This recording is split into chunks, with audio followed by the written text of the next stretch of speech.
سنوات وخميس سنوات تركتهم أمهم فاطمة لأنهم سيكونون يتيمين بعدي. نعم وعلي اسماعيل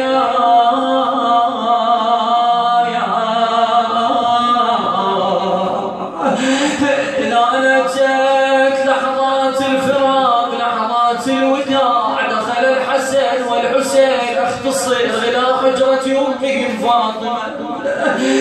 وجدا فاطمة متوسلة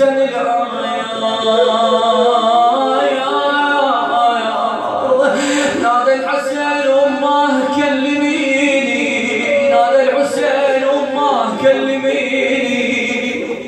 وما من جواب ولكن الحسين كسر قلب السماء قال له بالله عليك كلميني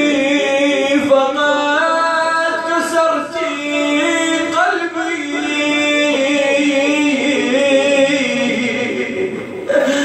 وما من جواب. رفع الرداء الحسن عن وجه فاطمة نادى أخي حسين قد ماتت أمنا فاطمة يوم قلوب ينبع محمد ويوم سوايا الفداء في الحبيبة يوم قلوب ينبع محنه ويوم سواي بدافيه ويوم دمع يطلع لك كل شيء يتجلى حضرك خافيه اللك ينيدك لذيذ وبيها كل العافيه كل العافية وجنا منكون انت مرات مسحة ايدك شافية يمك كلها مدغوش الواية وانت نيتك صافية اتت لحظات ما اخذ امير المؤمنين فاطمة الى الملحود ما اراد ان يدفن فاطمة وضع قدما في ملحودها وقدما على التراب وجه وجهه الى رسول الله يا رسول الله لقد استردت الامان واسترجعت الوديعة ولكن لن يرجع من ارجعنا يا ولي الا مكسورة الاظلام. دفن امير المؤمنين رجع الى الدار اثناء ما رجع الى الدار كان الحسن والحسين وزينب في الدار وحيدين مثل هاي الاجواء بغير البيت مظلم في كل زاويه تتذكر موقف من مواقف امها. هنا ضحكت ام فاطمه هنا بجت ام فاطمه على رسول الله هنا صبت الاكيد هنا نيمه الحسن هناك نيمه الحسين هناك سامرت امير المؤمنين بالحديث وهمهم الدنيا. قعدت زينب اللحظات ما لقيت كل هاي المواقف قدامها تقولها يوم تردين يوم تردين انت مسافره ويوم تردين ولمت رايحه وهسه تردين كسرت خاطري يا محسن وزين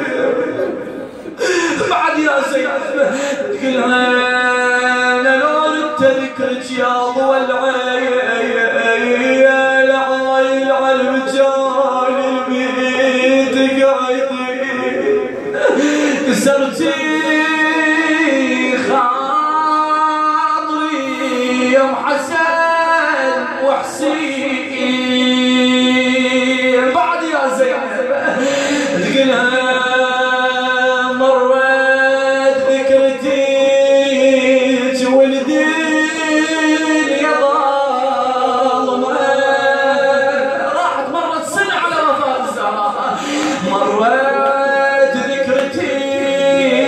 والدين يظهر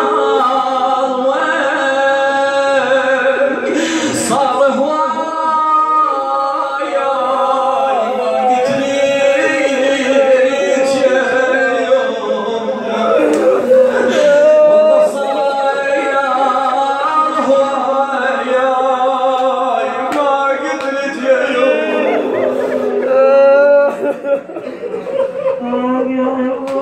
كلمة يوم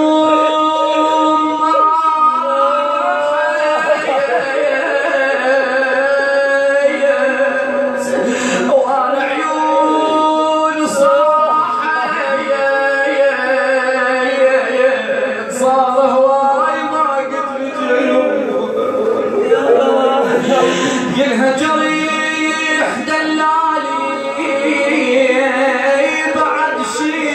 هوده هو اللي يفقد أمه الله يساعد الله يساعد بعد منه يحن عليه ويناشده ويوم من أم داها الدنيا عقب الوالدة عقب الوالدة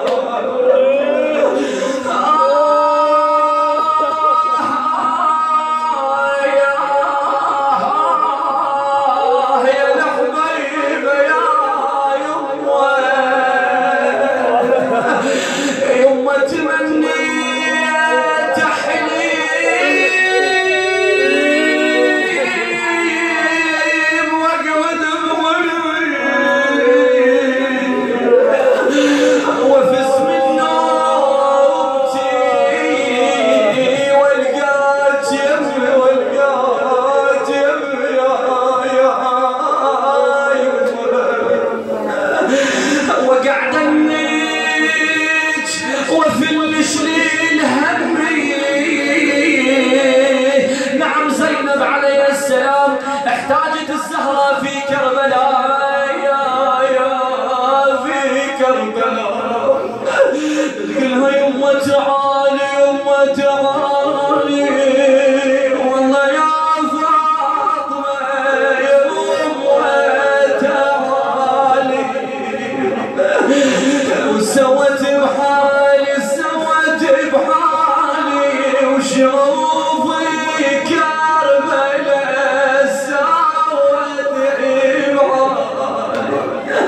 يما من قصد ذيك الليالي بيد وصفا من السلم خالي القلوب بعيدة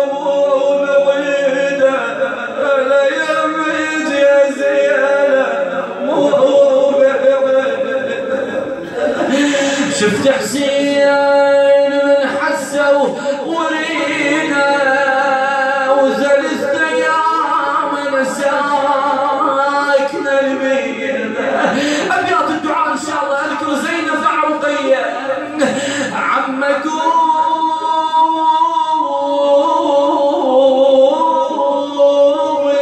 خلنا عدل دارنا خاف على الغفله ويطلب خطارنا خطارنا نذر عندي ما يزارنا